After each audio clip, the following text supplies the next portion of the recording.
Hola, bienvenidos nuevamente a este canal. Yo soy Susana Rueda y estamos hoy nuevamente presentando esta serie de videos de la relación entre arte y política.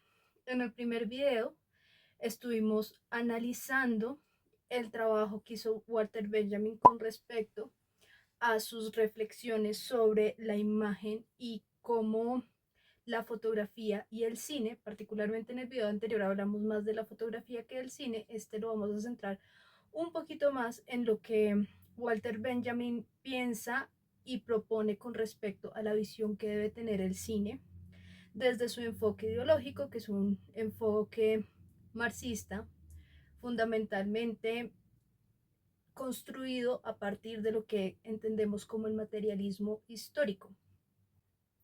Recuerda que si te gusta este video puedes apoyarme siguiendo el canal y activando la campanita y compartiéndolo con otras personas que de pronto puedan parecerle interesante este tipo de análisis y entender un poquito más cómo es que se fundamenta el arte actual.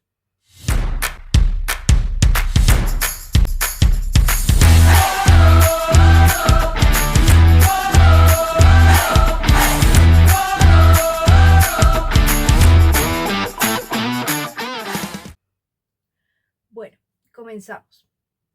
Veníamos hablando que Walter Benjamin decía que la fotografía era un testimonio histórico y que esto era una novedad con respecto a las obras de arte tradicionales.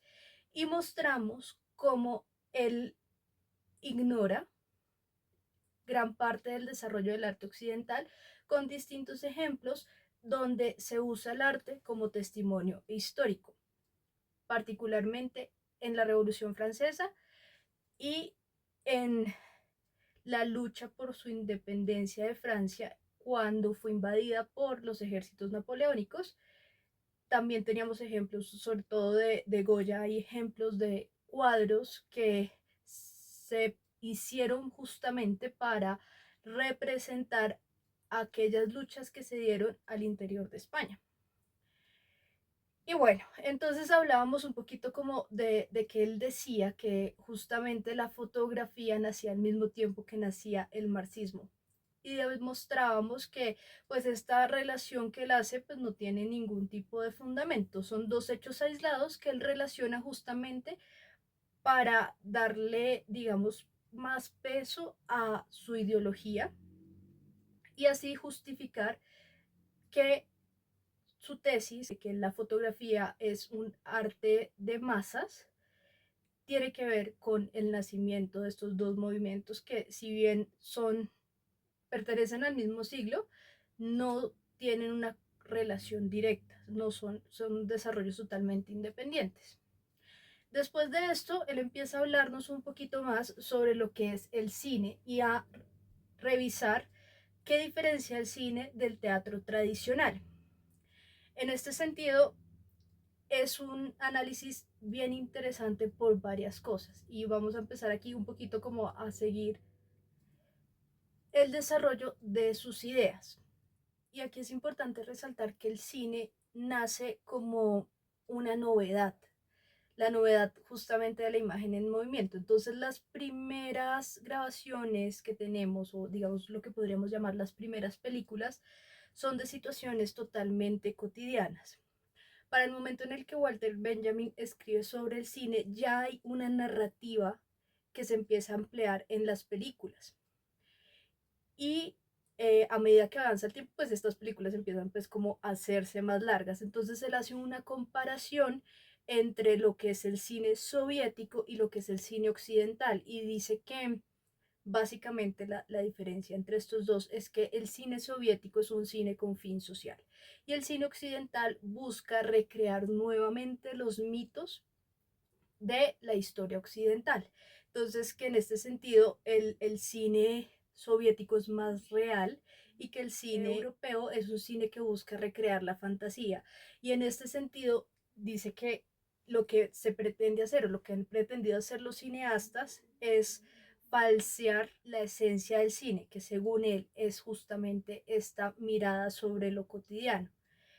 Entonces empieza a hacer como esta comparación y decir que el cine realmente sirve a las masas y que la fotografía también sirve a las masas, porque cualquier persona puede tomar una cámara y crear una imagen.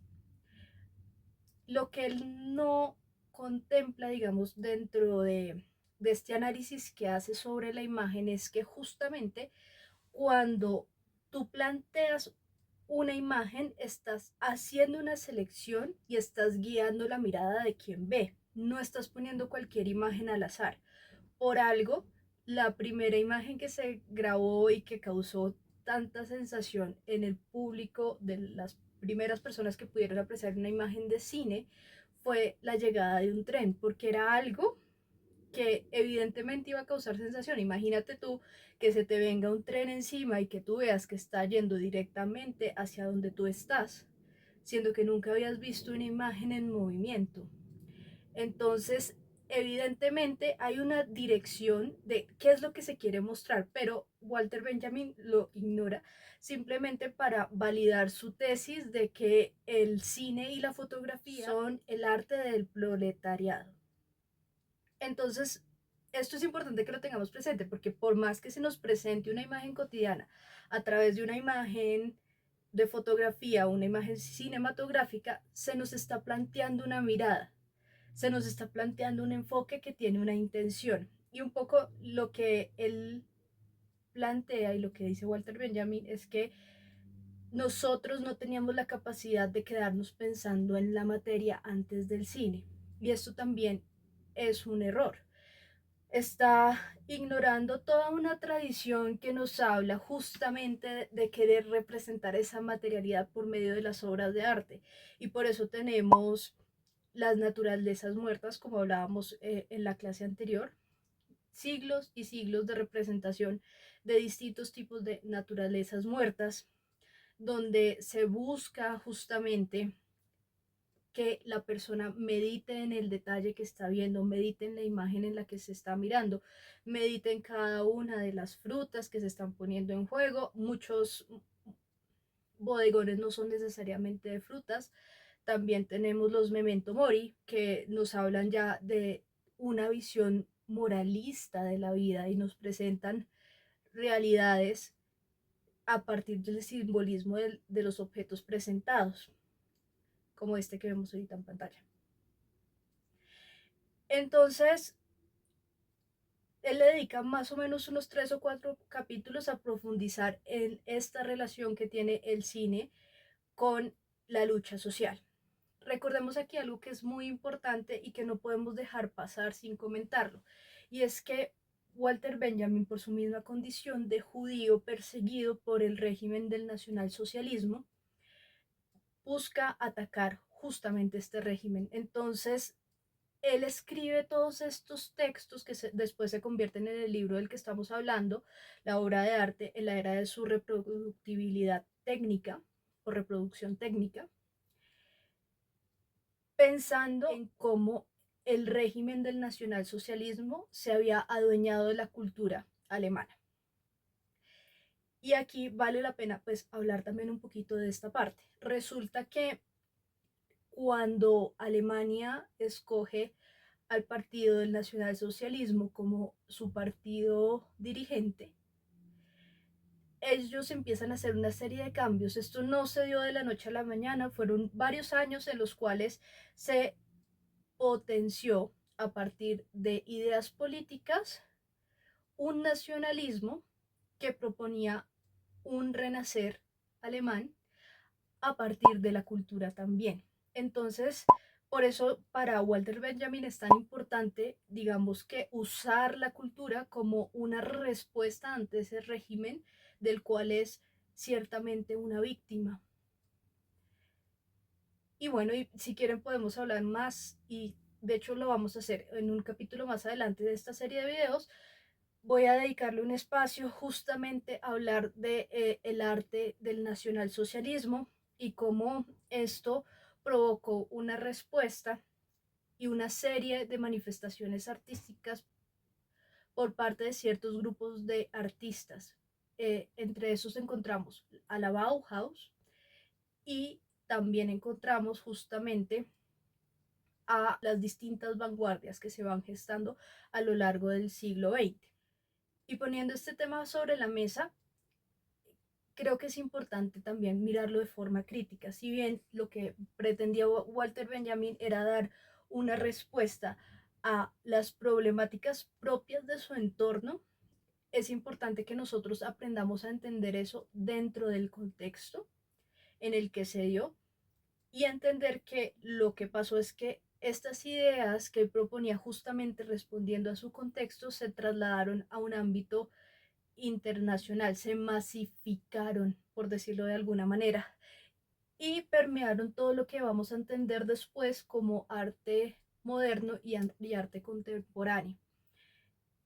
Y justamente por eso es que es importante entender de dónde vienen las cosas, porque un arte que nace de esa necesidad de hablar de forma crítica de un régimen que tiene ese fin específico y está destinado justamente a esta especie de manifiesto panfletario e ideológico, es un arte que no responde a todas las necesidades o a todo lo que abarca, digamos, el espíritu humano.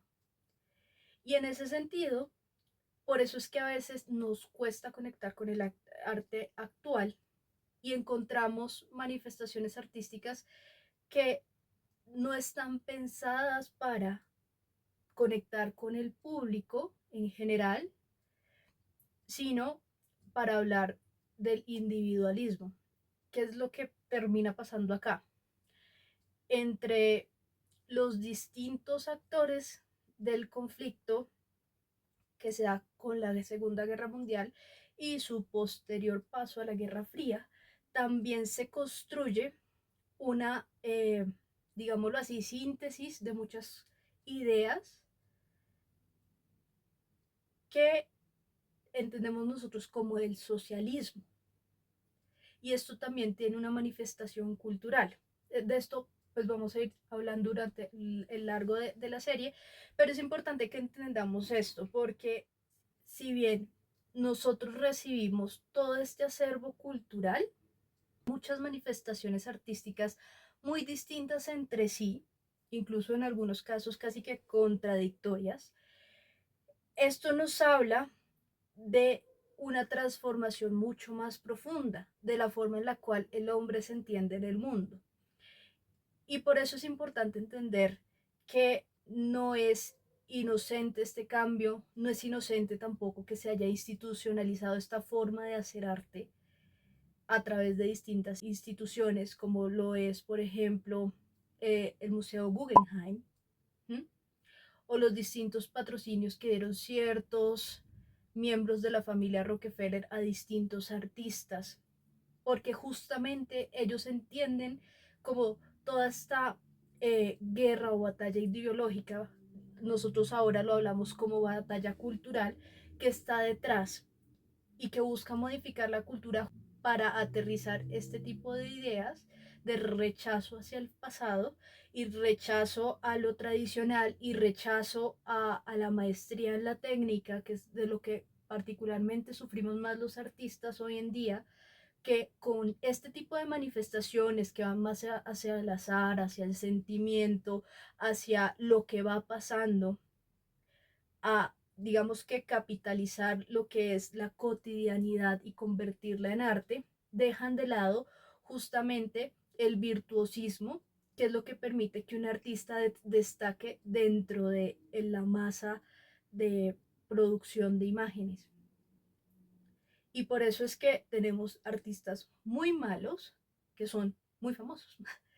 Y un ejemplo de ello es, por poner un ejemplo, y aquí me van a odiar mis amigos mexicanos, pero pues es la verdad y hay que decirla, una Frida Kahlo, que en términos de técnica es muy inconsistente.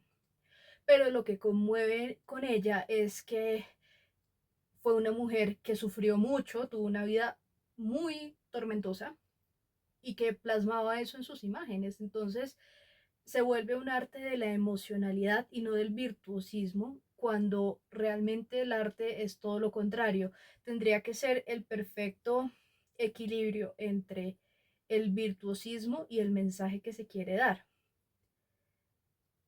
Pero pues esto se va perdiendo y viene perdiéndose desde antes. O sea, el punto de quiebre realmente es lo que se da con el arte moderno y con las manifestaciones, digámoslo así, del el arte contemporáneo. Pero el arte ya venía en decadencia desde antes. Lo que pasa es que no podemos entenderlo del todo si no hacemos esta revisión histórica.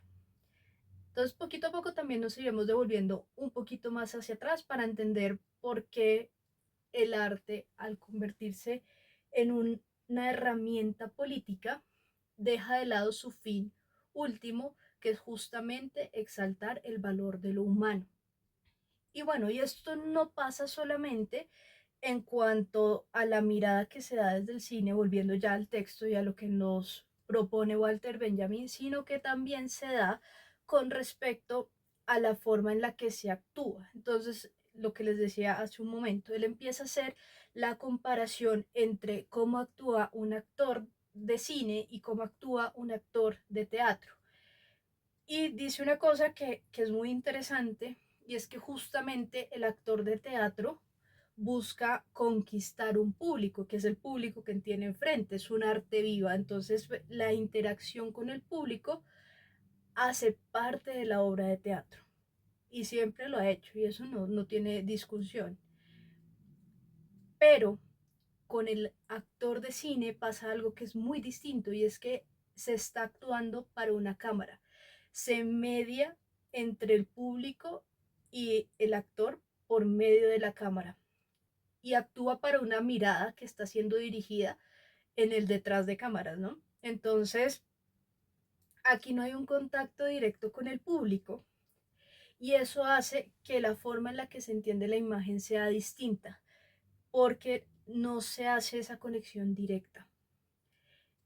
Y, y la imagen que se produce en el cine es una imagen fragmentaria. Eso lo dice Walter Benjamin en el libro y justamente pues esto es muy cierto y es interesante verlo y creo que es algo que es rescatable del libro y es que justamente pues cuando tú construyes una película, la construyes de acuerdo a los escenarios, de acuerdo al tiempo que tienes para usar ciertos espacios, de acuerdo también a la necesidad de transporte, de los elementos y bueno, hay muchas cosas que hacen que tú no puedas grabar una película según la secuencia en la que la va a ver finalmente el público, sino que vas grabando de acuerdo pues a cómo te quede mejor según tu presupuesto. Y eso hace que la imagen sea una imagen muy diferente, mientras en el actor de teatro tiene que conquistar el público, el actor de cine tiene que satisfacer las necesidades del director que está detrás organizando cómo se va a ver esa imagen.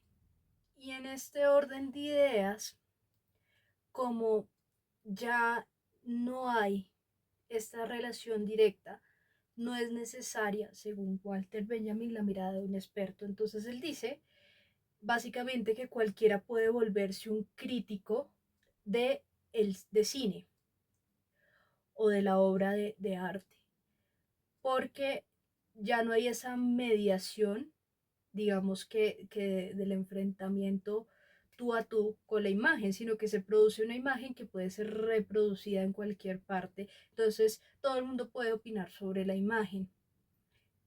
Y este papel del crítico que digamos que de alguna manera guía la opinión se va perdiendo. Ahora, esto puede que en algún momento sí haya funcionado así. Recordemos que Walter Benjamin murió a mediados del siglo pasado, entonces a él no le tocó la masificación de los medios que nosotros vivimos. Si bien había medios de masas, pues no eran medios de masas globales como lo que nosotros vivimos actualmente, que ha habido, digamos que podríamos decirlo así, como una especie de revés en cuanto a esto, porque si bien los críticos siguen teniendo un estatus dentro del mundo del arte, y del séptimo arte mucho más.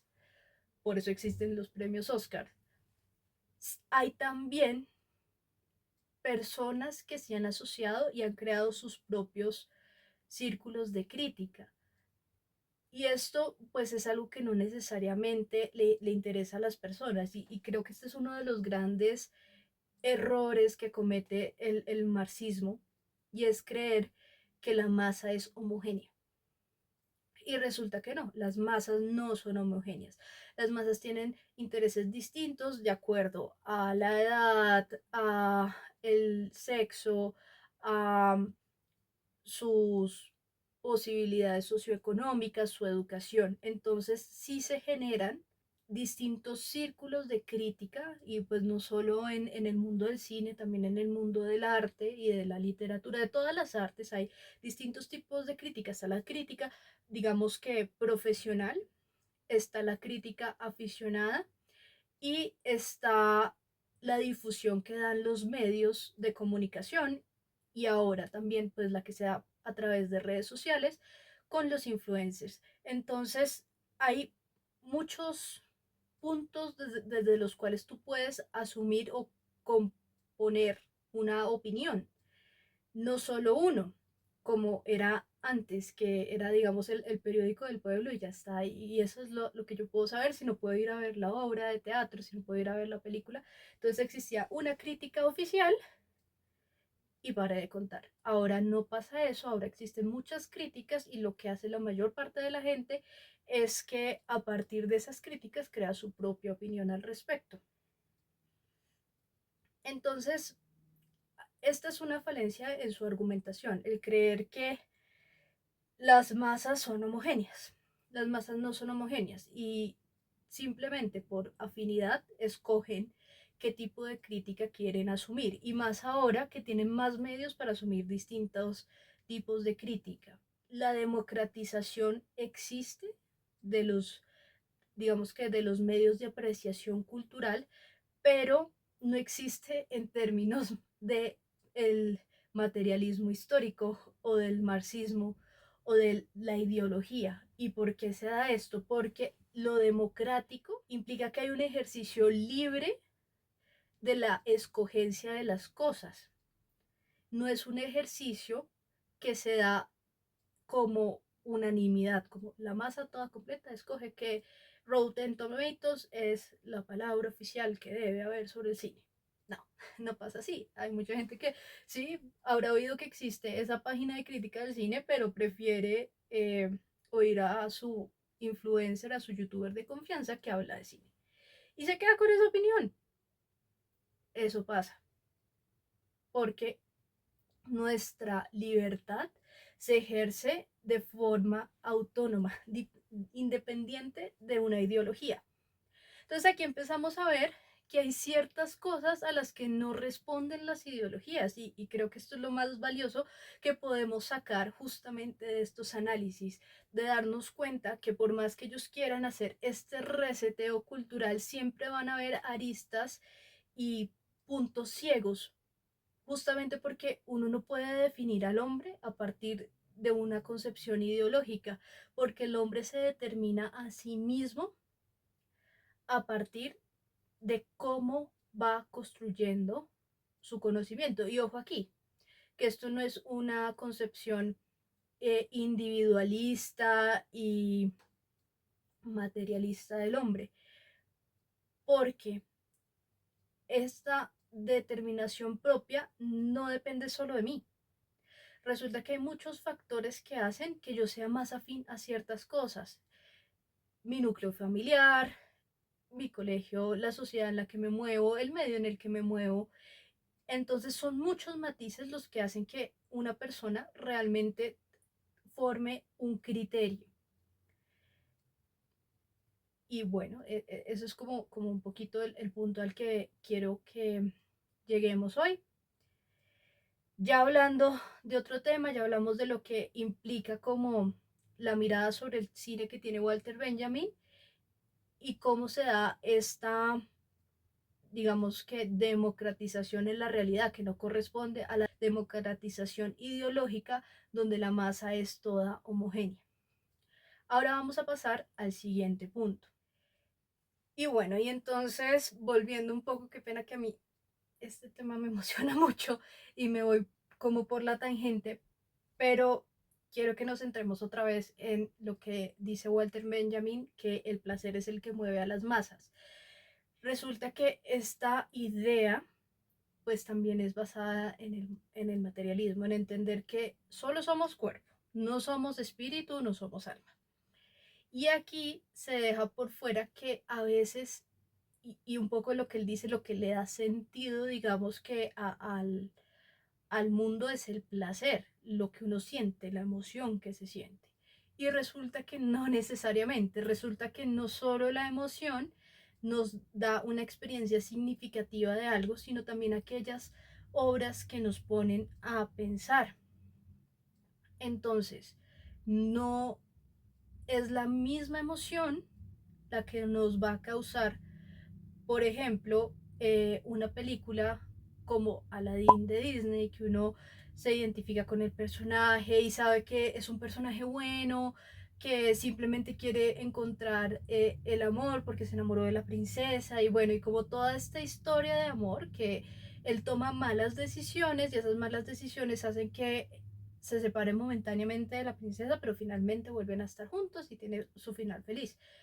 Hay otras obras, por ejemplo, que son unas obras del cine clásico y que todo el mundo pues debería apreciar o ver, por lo menos para entender un poquito por qué son tan importantes. Por ejemplo, El Resplandor, que no es simplemente este thriller de terror psicológico, de el personaje que se va enloqueciendo, sino que también nos está hablando de una situación histórica que pasó en los Estados Unidos con respecto a las tribus indígenas que vivían en la zona donde se desarrolla la película. Entonces, es interesante pues también entender que no todo lo que vemos nos produce placer y por ende es valioso. Hay cosas que nos hacen pensar y que por ende también son valiosas. El valor no solo está en aquello que me causa placer, sino en aquello que también puede ser significativo para mi vida porque me ayuda a ver la realidad de una manera diferente. Y en este sentido, ahí es donde está el aporte racional que este tipo de corrientes que van hacia el sentimentalismo, hacia los sentidos, dejan de lado. Y no solo eso, hay ciertas experiencias y ciertas posturas que se plantean a partir del sufrimiento, por ejemplo, del sufrimiento que no es placentero, que hacen que uno asuma la vida de cierta manera y la vea de cierta manera. Y eso lo podemos ver también en muchas obras de arte y últimamente desde la psicología con este enfoque de la resiliencia se habla muchísimo de esto, de cómo cuando se resignifica el dolor, la persona puede superar el trauma y fuera de eso, pues en la persona también nace esta necesidad de ayudar al otro a resignificar su dolor y a entenderlo a partir de la experiencia vivida de dolor. Y esto pues es algo que no se contempla, digamos, desde esta perspectiva hedonista, materialista, donde yo simplemente estoy buscando cómo darme placer a mí mismo todo el tiempo para estar bien. Hay veces que necesitamos estar mal para verdaderamente estar bien. Y esto no lo contempla este tipo de ideologías que ven todo como de forma positivista. O sea, simplemente lo que nos hace bien es aquello que podemos sumar y consumir en nuestra vida. Y por eso es que el materialismo histórico y el marxismo terminan volviéndose parte del problema del consumismo actual, que es muy distinto del capitalismo. Pero pues no me voy a meter ahorita como en ese rollo, pero este hecho de que solo aquello que me produce placer es lo que yo consumo, es lo que permite que se haga ese puente entre el socialismo y el materialismo con la sociedad de consumo actual. El capitalismo es otra cosa, pero no me voy a meter ahí en ese momento. en este momento, pero también pues les dejo esa idea ahí en el tintero para que vean por qué todas estas ideas se vuelven un instrumento para manipular a las personas. Porque en el fondo dejan de servir al bien común, sino que empiezan a servir al placer. No solo al placer del individuo, sino también al placer de, como instrumento más bien, para conseguir ciertos fines políticos.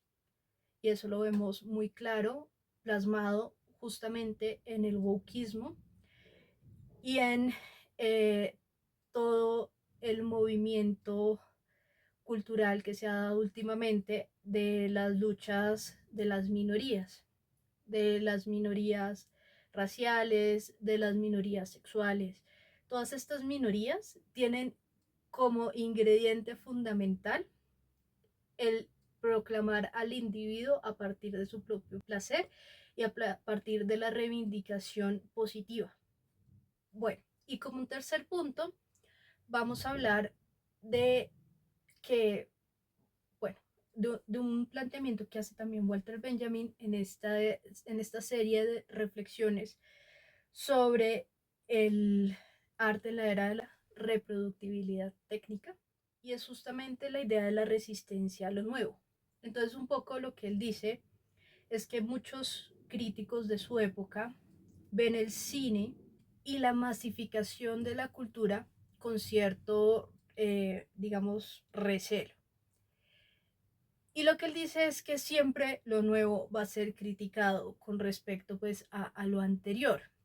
Pero entonces ahí hay otra falencia en su argumentación, y es que él dice que esto es un fenómeno justamente de la reproducción técnica de la imagen.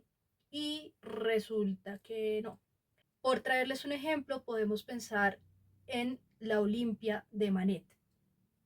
Este cuadro, que están viendo en este momento en pantalla, representa un mito de la cultura clásica, la historia de Olimpia.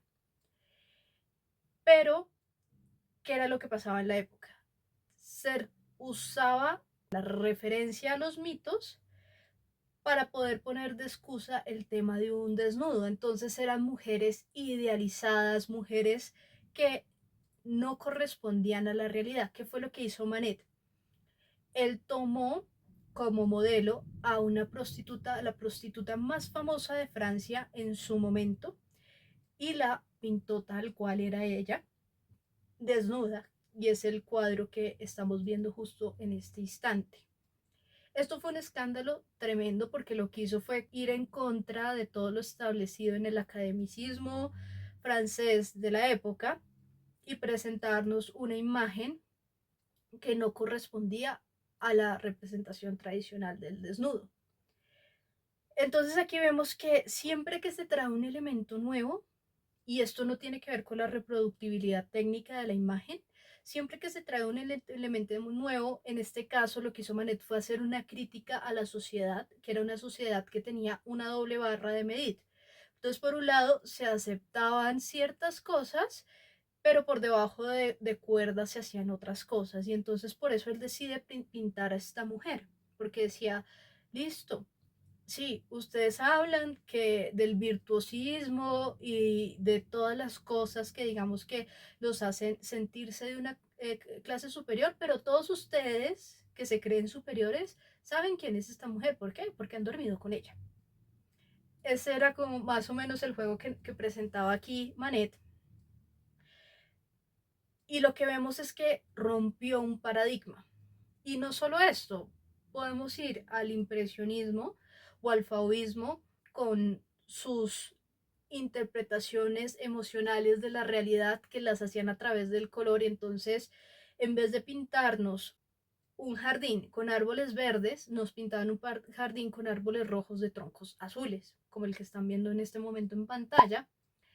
Y esto era romper justamente con la representación tradicional de la realidad, pero con un fin específico, y es que ellos querían capturar el color de un momento determinado del día. Entonces, si tú analizas los colores, por ejemplo, de esta imagen, sabes que nos están hablando de un atardecer.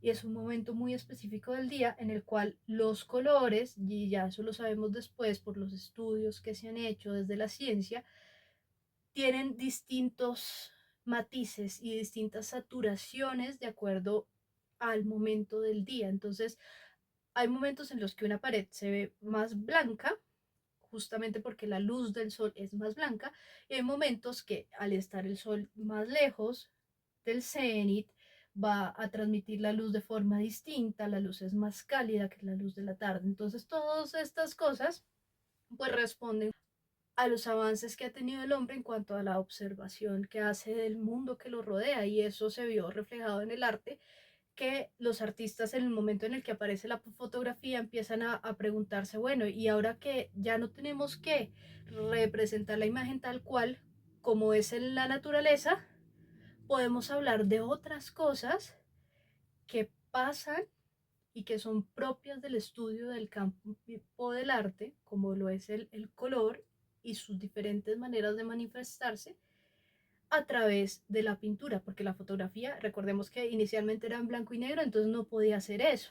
Entonces esa fue una salida que encontraron los impresionistas, hablar desde el color.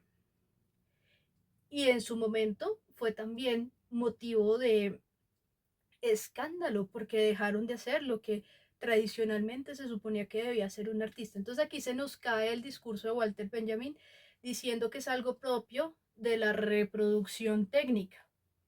No, no es algo propio de la reproducción técnica. Cada cambio dado en la historia del arte responde al romper un paradigma.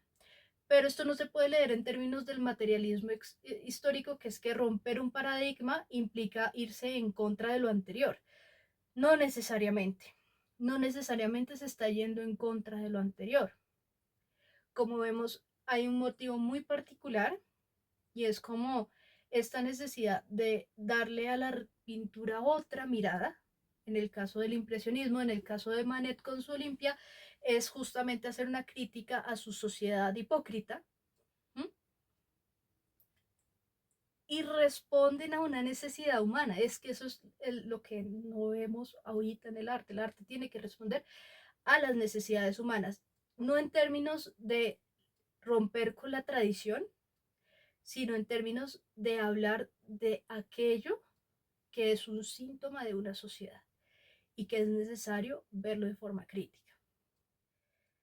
Y finalmente, con esto quiero ya cerrar la reflexión que estamos haciendo sobre el trabajo de Walter Benjamin y la influencia que ha tenido en el arte, es hablar de lo que es el arte público. Entonces él dice que el arte no era público porque se limitaba a la capacidad que tenían las personas de ir a ver la obra de arte, que con la reproducción técnica la obra de arte se masifica y se puede mostrar en distintas partes, y eso justamente pues es lo fantástico del cine, ¿no? Como que una película que se hace en Nueva Delhi, bueno, en cualquier parte del mundo, puede llegar hasta la Patagonia, hasta Hong Kong, a cualquier otro sitio del mundo por el medio en el que está hecha. Está lloviendo otra vez, que cada vez que yo prendo la cámara llueve. El colmo. Bueno, y él dice que la reproductibilidad técnica de la imagen permite que el arte sea público, pero esto no es cierto. Las manifestaciones de arte siempre han sido pensadas para darse al público. Es a partir de ciertos fenómenos que ocurren en el Renacimiento que se empieza a crear un arte de élites. Pero si nosotros vamos a la antigua Roma, hacían procesiones con las esculturas, con las imágenes de los dioses, cuando había una celebración de alguno de sus deidades, de alguna de sus deidades, sea un bacanal, sean las festividades de Zeus, de tantos otros dioses del panteón romano. Incluso pues en la misma Grecia ocurría exactamente lo mismo, se hacían procesiones, las procesiones con imágenes siempre han existido y aún hoy existen, y las procesiones de Semana Santa, por ejemplo, son un ejemplo, y tristemente podríamos hablarlo así, es un vestigio de esa tradición, salir a caminar orando con las procesiones del Viernes Santo y del Sábado Santo, con las imágenes que se hacen especialmente para esa época, nos recuerda un poco a esto que pasaba, y esto es un fenómeno de inculturación, que se eh, toma una tradición romana y griega y se vuelve una tradición cristiana, porque se entiende el valor simbólico de la imagen. Entonces, siempre han habido estas manifestaciones de arte público, había arte público, no solo las estatuas emplazadas en las plazas principales de los pueblos, que nos hablaban de la historia de ese pueblo y de sus creencias. Era arte diseñado para que todo el mundo lo viera. Los mosaicos romanos también era arte diseñado para que todo el mundo lo viera, y no solo para eso, sino para que perdurara a pesar del tiempo. El mosaico es pensado para ponerse en exteriores, no al interior de un edificio. Siempre fue pensado para los exteriores, justamente porque es una técnica que no sufre tanto con el paso del tiempo. Entonces el arte público siempre ha existido y nos habla del sentir de un pueblo y de cómo ese pueblo se ve identificado con una imagen. Entonces esto de decir que el arte público solo empieza a existir a partir del desarrollo de la reproductibilidad técnica de la imagen es una mentira. Siempre ha existido el arte público, y este punto particularmente es algo que en el desarrollo del arte moderno los distintos teóricos que analizan estos fenómenos le dan durísimo, no solo a las estatuas que son emplazadas en las imágenes, perdón, no solo a las estatuas que son emplazadas en las plazas, sino que empiezan a decir que el arte público nunca existió y que lo que ellos hacen es verdaderamente arte público, siendo que realmente, y hacia allá vamos a llegar, hacia esa reflexión sobre si el arte actual es verdaderamente un arte público y pensado para todas las masas, o es un arte que dice ser público, pero se queda eso simplemente en un discurso. Pero como vemos, la historia nos demuestra que el arte público siempre ha existido. Y de hecho, las exposiciones universales del siglo XVIII tienen su raíz en los gabinetes de curiosidades de los siglos anteriores. También había otro fenómeno, y es que estos gabinetes de curiosidades eran inicialmente una especie de ferias ambulantes que iban mostrando ciertas cosas exóticas en los países de Europa principalmente. Quizás uno de los ejemplos más antiguos que tenemos de esta búsqueda de poner el arte en las plazas y al alcance de todo el mundo, y no solo se exhibían, digamos, que cosas extrañas, o se traía gente, digamos, muchas veces traían gente de tribus, incluso del África, con todo su vestuario, y entonces esto era como la conmoción, oh, miren al extraño, al foráneo, sino que también pues se mostraban distintos eh, inventos. Por ejemplo, era muy común que en ese tipo de exposiciones ambulantes se usaran cámaras oscuras, y la gente miraba y miraba la imagen al revés, y era como, wow, o sea, estoy viendo una imagen que es lo que está aquí afuera detrás mío, pero lo estoy viendo aquí adentro de este cubito negro, ¿no? Entonces, un poco eso existía, había como esta forma de mover las imágenes. Los teatros de sombras existían, se hacían como una especie de escenarios que iban cambiando, pero era como estos espacios interactivos que tenían pues como esa función de mostrar qué era lo que pasaba en otras partes del mundo en el sitio en el que llegaban. Y esto pues siempre ha existido. Cuando se inauguraba una obra de arte, por ejemplo, en una catedral, se hacía una misa especial, se bendecía la imagen y iba todo el pueblo a verla, y era para todo el pueblo, ¿sí? No era exclusivamente para X personas, no.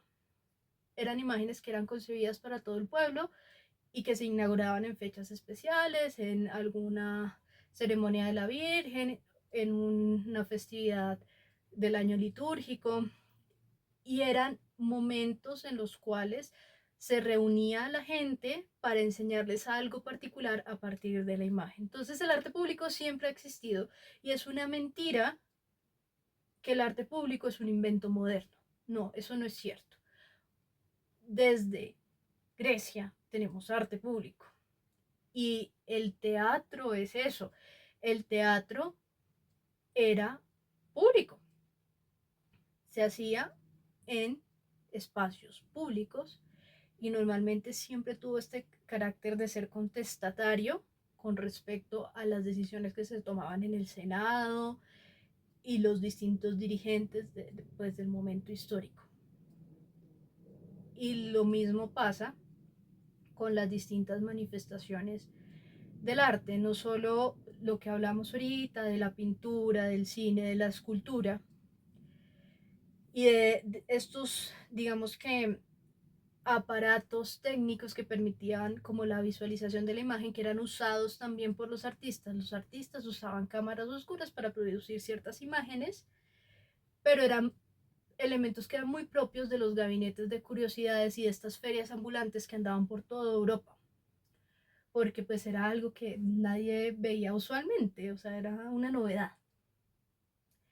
Y de eso tenemos ejemplos muy antiguos y sabemos que los artistas recurrían a este tipo de cosas porque les servían de inspiración, y de hecho el ejemplo más antiguo que tenemos de esto, pues así como recordando rápidamente a Abuelo de Pájaro, es justamente que en uno de estas ferias ambulantes se trajo un rinoceronte a Europa, y Alberto Durero, nuestro querido artista del que hablamos del video pasado, él oyó, le contaron de este animal fantástico que parecía sacado de un cuento medieval, y él quería conocerlo. Entonces, como no podía ir hasta donde estaba la feria, él empezó a buscar a distintas personas que hubieran visto al rinoceronte, y a partir de la información que le contaban las distintas personas creó esta imagen. Entonces, esto nos demuestra que este tipo de eventos públicos donde se manifestaban actos culturales eran de suma importancia para la tradición de Occidente, y que se entendía que habían espacios especiales en los cuales se reunía el pueblo para poder ver y apreciar estas imágenes, que si había una concepción pública de la imagen. Esto no es un invento moderno, ya existía y es propio de nosotros como occidentales esta curiosidad por lo nuevo, por la novedad. Y cuando hay una crítica, cuando hay un cambio, eso responde más bien a una necesidad humana, no a una sucesión de hechos como bien lo describiría Darwin, que dan espacio a la evolución. No, no, finalmente los cambios que se van dando en la forma en la que se entiende la cultura responden justamente al espíritu de cada época. Y eso es lo que también los hace memorables, porque de esa manera podemos entender un poquito más qué era lo que pensaban. No siendo más, los dejo por hoy. Eso es todo por hoy. Si les gustó el video, recuérdense seguir el canal, activar la campanita, compartir el video para ayudarme así a llegar a más personas y que podamos hacer esta reapropiación de nuestra cultura también desde esta parte, desde YouTube, y poder entender que detrás de una imagen hay mucho más que simplemente aquello que se nos presenta a simple vista.